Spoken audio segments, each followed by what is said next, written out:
A very good morning, students. Today we are going to start our unit number 3, which includes chapter number 8, that is projectiles. Projectiles basically are the body small enough to be regarded as a particle which is projected in a direction oblique to the direction of gravity. Let it be हमने कोई भी एक point of projection consider करा and let it be the जो particle है it is projected in such a direction. ठीक है. Then the angle that the direction in which particle is projected makes with the horizontal plane, let this be the horizontal plane, ये जो angle होगा ये क्या होगा, angle of projection. Let alpha be that angle और हमने इसको क्या डिनोट करा, it is the angle of projection. और जो पाथ ये ट्रेस करेगा, the path traced by the particle that is called trajectory. ठीक है, तो वो यहाँ मेंशन है that the path traced by the particle is called trajectory and the angle that the direction in which particle is projected makes with the horizontal plane through the point of projection is called angle of projection. यहाँ पर हमने जो point of projection consider करा है वो क्या है, oh, that is a point of projection. ठीक है students, now our first article is motion of a projectile. Let's start this. A particle of mass m is projected in a vertical plane through the point of projection with velocity u. कि हमने एक particle को project करा जिसका मास क्या है, m है, from the point of projection जिसकी with velocity u in a direction making an angle alpha. मतलब ये आपको क्या दे रखा है, एंगल ऑफ प्रोजेक्शन, क्योंकि ये अल्फा एंगल कैसे बन रहा है, with the horizontal. To find its motion and the path described. मतलब हमें ट्रेजेक्ट्री की इक्वेशंस निकालनी है और उसका मोशन निकालना है. ठीक है, तो अभी हम लेट अस स्टार्ट. हमने कोई भी पॉइंट लिया, let O be the point of projection. यहाँ से पार्टिकल प्रोजेक्ट हुआ किस वेलोसिटी से, यू वेलोसिटी से.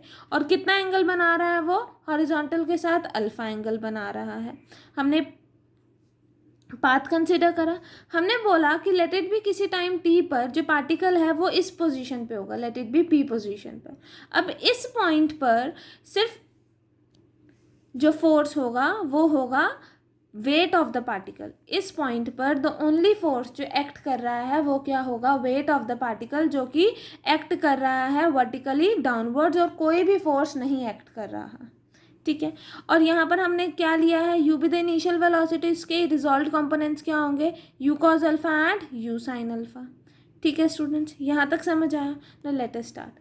Late the point of projection O be taken as origin and the horizontal and vertical line OX and OY through O as x-axis and y-axis respectively. ये x-axis consider करी, ये y-axis consider करी.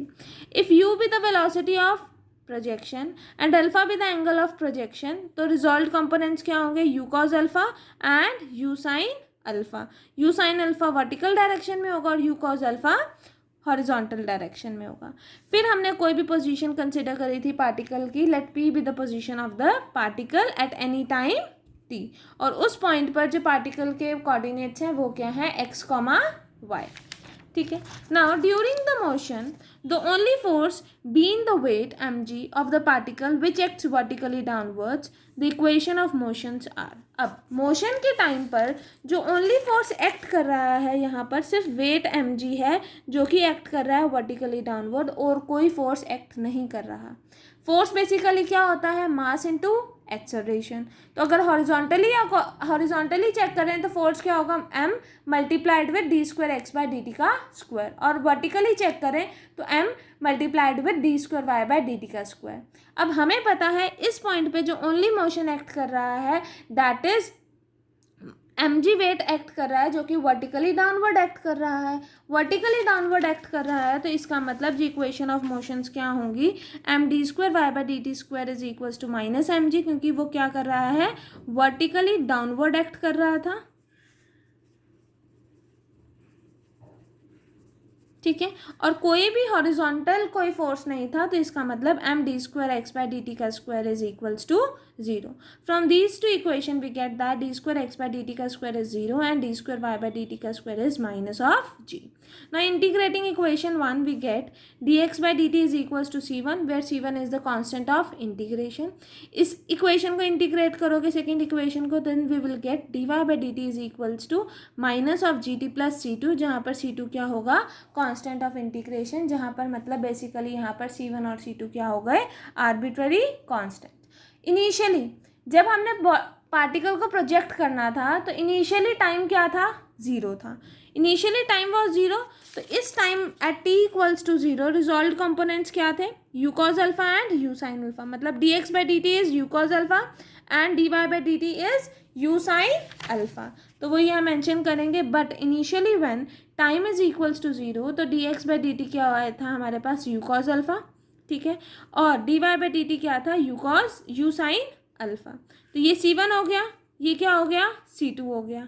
ठीक है, तो ये C1 और C2 की वैल्यू आप कहाँ पुट करोगे, एट दिस इक्वेशन. तो हमारे पास क्या आ जाएगा, that d x by d t is equal to u cos alpha and d y by d t is u sine alpha minus g t. क्योंकि जब टाइम जीरो है तो यहाँ पर d y by d t क्या हो जाएगा, C2, और d x by d t तो C1 ही रहेगा.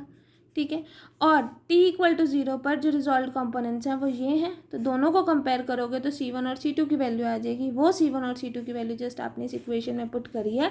तो आपके पास क्या आ गया, that d x by d t is u cos alpha and d y by d t is u sine alpha minus g T.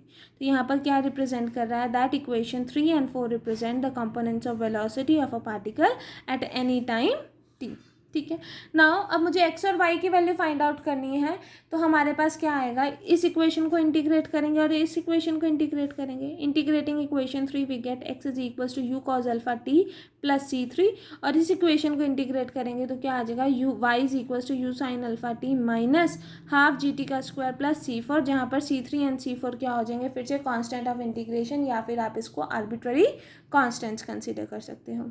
ठीक है, नाउ अब फिर से इनिशियल कंडीशंस लगाएंगे. जब टाइम जीरो है तो x भी ज़ीरो, y भी ज़ीरो. जब टाइम ज़ीरो, x भी ज़ीरो, तो C3 की वैल्यू भी ज़ीरो. जब टाइम ज़ीरो, y भी ज़ीरो, तो इसका मतलब C4 की वैल्यू भी ज़ीरो. तो x और y की वैल्यू क्या आ गई, ये आ गई. और next step is to eliminate t from this equation. Eliminate करना है t, तो यहाँ से t की वैल्यू क्या आ जाएगी आपके पास, x divided by u cos alpha. ये वैल्यू आप इस इक्वेशन में पुट करेंगे, then you will get that y is equals to u sine alpha multiplied with x divided by u cos alpha minus half g t का square means x square divided by u square cos square alpha. That is you get that tan alpha x minus half g x square divided by u square cos square alpha, which represents the equation of trajectory and represent a parabola as it is quadratic in x and linear in y. obviously ये quadratic x में है और linear in y है, तो ये क्या represent कर रहा है, एक parabola. ठीक है students, only this much for today class. Thank you.